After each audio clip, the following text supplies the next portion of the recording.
So, hello mga my loves. Tara, samahan nyo ako. Tikman natin itong mga binili ko sa KKB. So cute ng generous ng paper bag nila. Pero may additional yan, 2 pesos itong paper bag. Pero so cute. Ang cute niya. So, let's go. Ito nga pala yung mga binili ko. At napakamura lang pala ng mga pagkain doon. Ito, nabili ko to ng 67 pesos. At ito naman, nabili ko ng 7 pieces. Yung iba, yung gummy bear, kinain na ng mga bagets. So, ito pa nakain. So, 7 pieces, 119. So, apat na lang yung natira. Yung mga gummy bears, pinakain ko na sa mga bagets. So, let's go. At tikman natin to. So, unahin muna natin tong ating wafer. Parang lumalabas lang siya ng 25 pesos ang isa. Ganun. Kamura. Dun sa KKB. SM North nga pala yun, ha. So, let's go. Ano nga ba to? Kaman. Pangalan niya Kaman. Tapos parang wafer siya. So, let's go. Ganito yung itsura niya. Yan.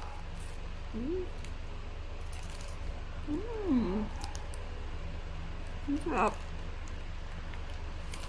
Rate natin siya ng, para sa akin yan, rate natin siya ng 6/10.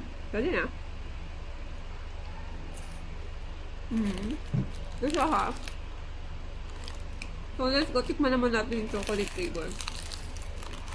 Kanam din siya. Kamam pala. Ay naman. Tingnan naman natin itong chocolate flavor. Mahirap po kan.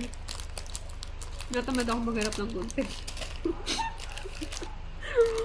Yan. Sa mga hindi ko pa pala na-follow, mag-hi ka lang dyan sa comment section at ipapalo kita. Kung mahiya, hindi uso hiya sa mundo ng small content creator. Pag mahiya ka, hindi ka kikita kay Meta. Hindi ka papasukan ni Aljur sa page mo. So, ito na yung ating chocolate flavor na Kaman. Kaman pala, Kaman. Saan made pala to? I think Korea. Korea or I don't think so. Let's go.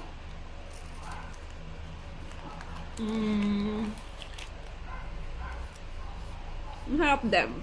Same din dun sa nirate ko dun sa isang flavor.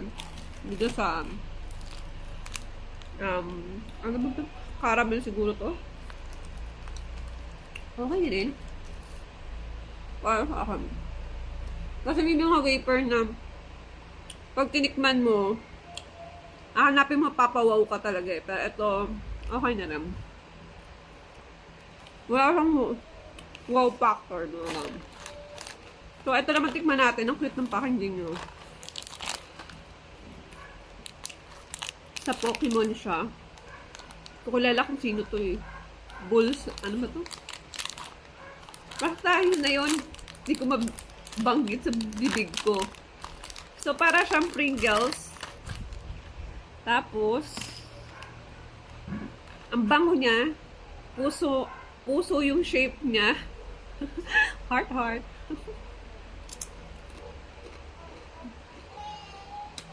Tapos yung texture niya, super crunchy.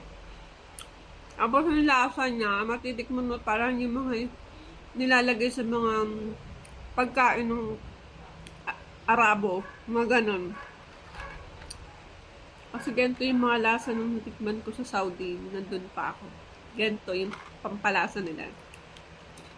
So, let's go. I-rate ko naman to ng 7 lang siya, para sa akin. Out of 10, basta 7 lang. Wala pa rin wow factor. So, let's go. Next naman natin tong spicy gulatin. So, trending ito sa TikTok before, pero nag-lilo kasi nga yung iba. Parang ang daming mga bata nagkasakit, yung ganun. So, yung hirap tunawin, mga ganun. So, let's go. Yun naman talaga si My Loves, ang hirap ng gunting. So, tikman naman natin ito. Kung masarap. Yung amoy niya, nag-aroma. Parang,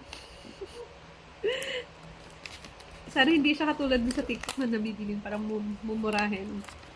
Mura lang to, pero tikman natin kung masarap siya. Papakita ko sa inyo ano yung itsura niya. So, ganito yung itsura niya. Yan. Yan, ganyan siya. Ayan. Ayan ang mga ingredients niya. May energy ingredients. So, let's go. Tikman na natin. Ganyan yung texture niya. Para siyang mga topping sa sa mga Korean noodles. Ang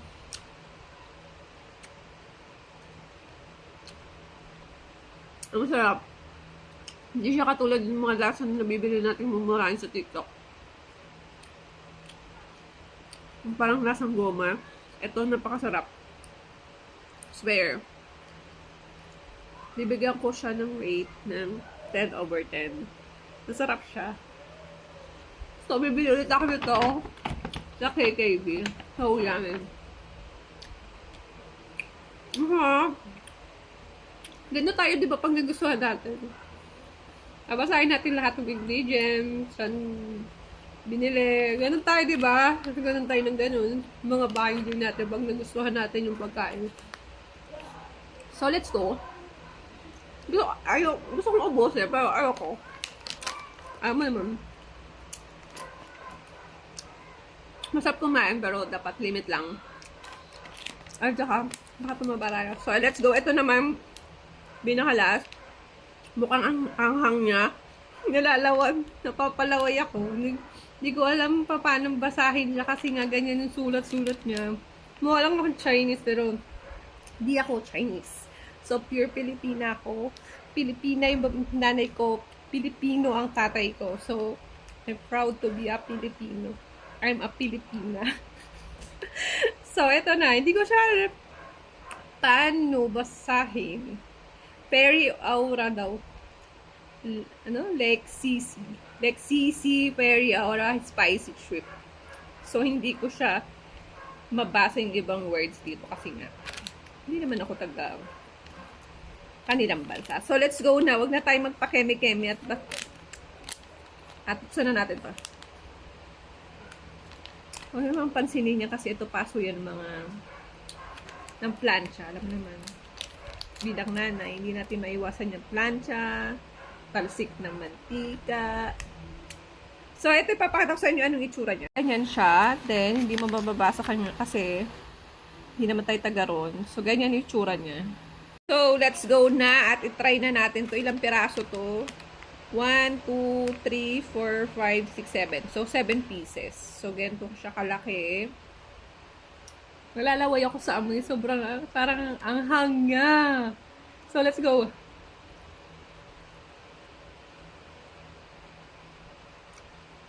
Oo nga. Ano yung anghang sa taiga ko. Pati yung sa ilong. Anghang. Tignan mo yung mga buto-buto pa ng sili. Bagay ito sa mga bagay ito sa mahilig sa mga maanghang. Sobrang anghang niya. Yung anghang niya to the level na tunay na anghang talaga at hindi scam na anghang. So, hindi ko na kaya to. Sa mga tatlo lang. Kaya na. Sobrang anghang. Pero, masarap siya. Bibigyan ko siya ng rate ng 10/10. So, bibili din ako nito. Pero hindi araw-araw ko kakain. Baka magka-almoranos ako. Yun lang. Baka may last end. Bye. Bye. Salamat mo doon.